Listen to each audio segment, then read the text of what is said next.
আসসালামু আলাইকুম সম্মানিত পাবনাবাসী এবং দেশবাসী। পবিত্র ঈদুল আজহাকে সামনে রেখে আজকে কিছু কথা আপনাদের সাথে শেয়ার করতে যাচ্ছিলাম। একটা বিষয় আপনারা ফলো রাখবেন।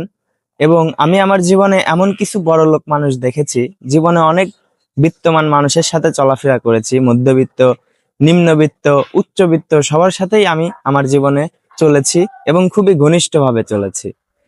আজকে এমন কিছু উচ্চবিত্ত মধ্যবিত্তদের নিয়ে কথা বলবো। বিশেষ বিষয়টা হচ্ছে পবিত্র ঈদুল আজহাকে সামনে রেখে কথাগুলো আমার মনে হলো যে সবার সাথে একটু শেয়ার করা উচিত। আমার জীবনে আমি এমন কিছু মানুষকে পেয়েছি, আসলে তাদের শুধু আল্লাহ টাকা পয়সাই দিয়েছে বা ভালো একটা কর্মসংস্থান দিয়েছে, তাদের মন মানসিকতা বিবেকবোধ আল্লাহ তাআলা তাদেরকে দেয় নাই। তাদের বিষয় নিয়েই কিছু কথা আপনাদের সাথে এখন আমি শেয়ার করতে চলেছি। এমন কিছু মানুষের সাথে আমি আমার জীবনে অনেকগুলো সময় কাটিয়েছি। কোরবানির মাংস আমি নিচের থেকে 4 তলা 5 তলায় আমার এই কাঁধে করে আমার গেঞ্জি আমার প্যান্ট নষ্ট করে আমি তাদের বাসায় পৌঁছে দিয়েছি। কোরবানির মাংস যেটা যেখানে হক ছিল গরিব মানুষের। তো যাই হোক, আসলে আমি আমার জন্য বলতেছি না, আমি আমার থেকেও আরো অনেক অনেক অনেক নিম্নবিত্ত গরিব মানুষ এই পৃথিবীতে আছে, আমাদের এই দেশে আছে, তাদের হয়ে বলছি কথাগুলো। হয়তো কথাগুলো অনেকের কাছে খারাপও লাগতে পারে, কিন্তু কথাগুলো সত্য, তাই ভাবলাম যে বলি। আমার জীবনে আমি এমন কিছু মানুষ পেয়েছি যাদেরকে নিয়ে আসলে কথা বললে শেষ হবে না।